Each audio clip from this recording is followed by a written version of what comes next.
Tu es en conciergerie locative sans carte G, tu es dans l'illégalité. Salut la team, ici Alexander, Smart Concept. Aujourd'hui, on va parler de la carte G pour gestion.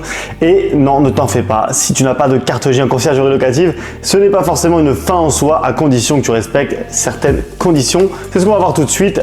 C'est parti. Donc, si tu es nouveau sur la chaîne, je suis Alexander, Smart Concept, créateur de Smart Conciergerie également. On gère plus d'une centaine de biens et je suis ici pour te partager le maximum de conseils et d'astuces pour ton exploitation de location courte durée et surtout en conciergerie locative et sous-location. Ici, ça va concerner surtout les conciergeries puisqu'on va parler de la carte G. Donc la carte G pour gestion qui est régie par la loi Hoguet de 1970 et qui dit que pour la recherche et signature de contrat en location courte durée, on a besoin d'être détenteur de cette carte. Donc qu'est-ce que ça veut dire concrètement? Ça veut dire que pour parler de gestion locative au sens propre du terme, tu dois avoir la carte G. Donc être détenteur, ta société doit avoir un numéro qui symbolise finalement la référence de ta carte G. Ça va te permettre plusieurs choses. Ça va te permettre déjà de promouvoir les annonces sur tes propres plateformes, donc d'avoir ton propre site internet ou d'autres plateformes, de promouvoir ça par exemple comme une agence immobilière sur son site internet et d'avoir les annonces qui sont directement dessus. Autre point, et pas des moindres, pour moi c'est le plus important, c'est de pouvoir encaisser les loyers directement sur ton compte bancaire. On va parler de compte séquestre où tu vas avoir tout l'argent qui va être viré directement dessus. Donc tout l'argent des revenus Airbnb, Booking, Abritel, des revenus en direct, toutes les locations vont être sur ce compte. Ensuite, tu vas garder toi ta commission, par exemple 20%, et redistribuer le reste directement au propriétaire. Donc ça permet quoi? Ça permet d'avoir une avance de trésorerie. Et en business, on sait que c'est hyper important d'avoir de l'avance de trésorerie. Donc ici, en plus, il n'y a pas de risque d'impayé.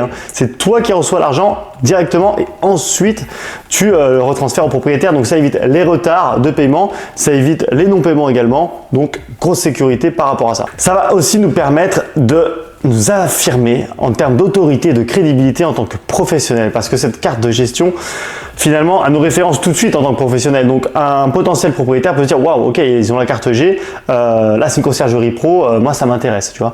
Donc si tu veux, si tu l'as, tant mieux. Si tu l'as pas, on verra après que c'est pas forcément très grave puisque la majorité des conciergeries locatives ne l'ont pas. Autre point et pas des moindres, et ça c'est d'actualité, donc là je parle de ça, on est en 2024, pour tout ce qui est taxe d'habitation pour les propriétaires, finalement en précisant aux impôts et en justifiant d'un contrat qui régit la gestion locative et la non-jouissance du bien du propriétaire pour ce dernier, le fait de finalement confier le bien à une conciergerie qui est détentrice de la carte G, ça va faire que pour les impôts, le propriétaire n'a pas le droit de jouissance sur ce bien. Ce n'est donc plus ce qu'on appelle vous savez, les logements vacants ou les résidences secondaires pour lesquelles il peut jouir du bien.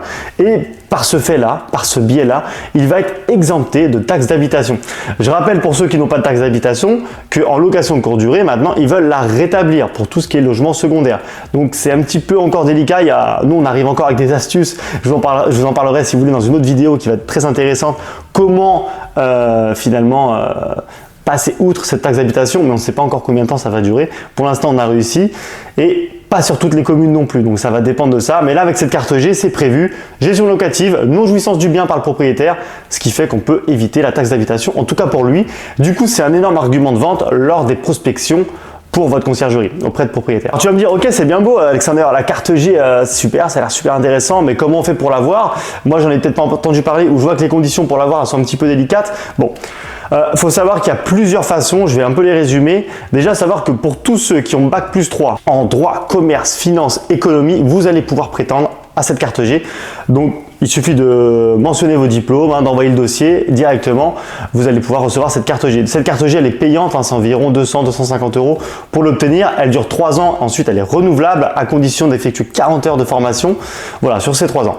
Ça, c'est la CCI qui va vous le délivrer. La CCI de votre département, très important, et ça va permettre de vous délivrer cette carte G pour le département concerné. Donc ça va dépendre du siège social de votre société et non pas de votre adresse à vous. Autre façon d'obtenir la carte G, si vous avez un baccalauréat et que vous avez effectué au minimum 3 ans en CDI à temps plein dans une agence immobilière détentrice de la carte G ou sous couvert finalement d'un mandataire avec carte G, vous allez pouvoir également obtenir l'obtention de celle-ci, faire la demande directement. Si vous n'avez pas de bac, vous allez devoir prétendre d'une activité, en tout cas de justifier d'une activité de 10 ans pour les mêmes conditions dans une agence immobilière détentrice de la carte G pour prétendre à celle-ci. Donc là on voit que c'est quand même beaucoup plus long, ça va concerner certains types de personnes et c'est beaucoup plus compliqué de l'avoir comme ça. Si vous ne remplissez aucun de ces critères, que vous avez d'autres diplômes, d'autres expériences en rapport avec l'immobilier ou en rapport avec de la gestion, de la finance, des choses comme ça, du commerce, vous allez pouvoir faire une demande de valorisation des acquis par expérience pour obtenir cette carte G. Donc ça c'est plus délicat, il faut faire analyser le dossier, c'est assez lourd. Je m'étais beaucoup renseigné par rapport à ça à l'époque. Voilà, il faut passer devant un jury par rapport à vos expériences passées, savoir si c'est cohérent pour l'obtention de la carte G. Donc si vous avez besoin d'infos, pareil, vous le mettez dans les commentaires, je vous enverrai des ressources et des infos pour réellement savoir vers qui se tourner, vers quel organisme se tourner pour demander des informations un peu plus accrues. Donc pour toutes les personnes qui ne rentrent pas dans ces catégories, la manière la plus rapide va être de faire un BTS de 2 ans en profession immobilière. Par contre, le gros inconvénient pour moi, c'est qu'il faut retourner. Finalement, il faut effectuer, il me semble, l'équivalent de plusieurs semaines de stage. Je crois qu'il y a comme 8 semaines à faire en entreprise, en tout cas sur le terrain. Donc si vous êtes comme moi à promouvoir la liberté géographique et vous ne voulez pas être sur le terrain, vous ne voulez pas retourner sur le secteur, c'est un petit peu un inconvénient. Maintenant, si c'est que quelques semaines que vous voulez revenir, pour valider ça, vous le pourrez, et le reste, vous pouvez également le faire en ligne, préparer ça depuis chez vous directement. Il y a des écoles qui forment à ça, attention quand même, parce que certaines écoles, vous payez, mais derrière, vous lâchent un petit peu, elles vous donnent les cours et puis il n'y a pas de suivi. Donc bien se renseigner quand même pour l'obtention de cette carte G. Si vous avez la flemme, ou en tout cas pas l'énergie, pas le temps nécessaire pour refaire ces valorisations d'acquis par expérience ou refaire des études par rapport à ça, pas de souci, vous allez exploiter sans carte G. La différence, c'est qu'on ne pourra pas parler de gestion proprement dite, mais de prestation de service en conciergerie locative. On ne pourra en aucun cas encaisser les revenus pour le compte du propriétaire. On ne pourra en aucun cas déclarer un contrat où le propriétaire a la non-jouissance, puisque là c'est une prestation de service, donc il a la jouissance de son bien quand il le souhaite.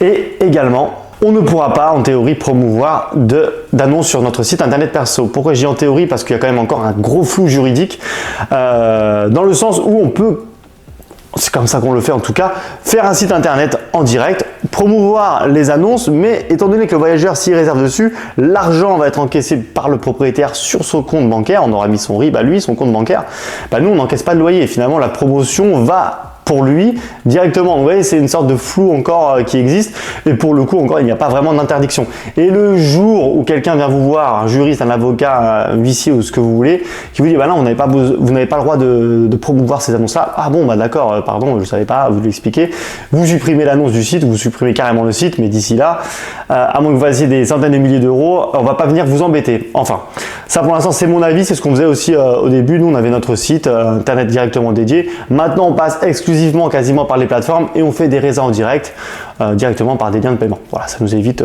tout souci. Voilà pour ça. J'espère que cet éclaircissement sur la carte G t'aura beaucoup servi. N'hésite pas à me dire si du coup, avec tes diplômes, tu peux prétendre à cette carte G. Si tu as d'autres questions sur celle-ci, là on a exploré réellement que la carte G, la gestion locative. On n'a pas parlé de carte T.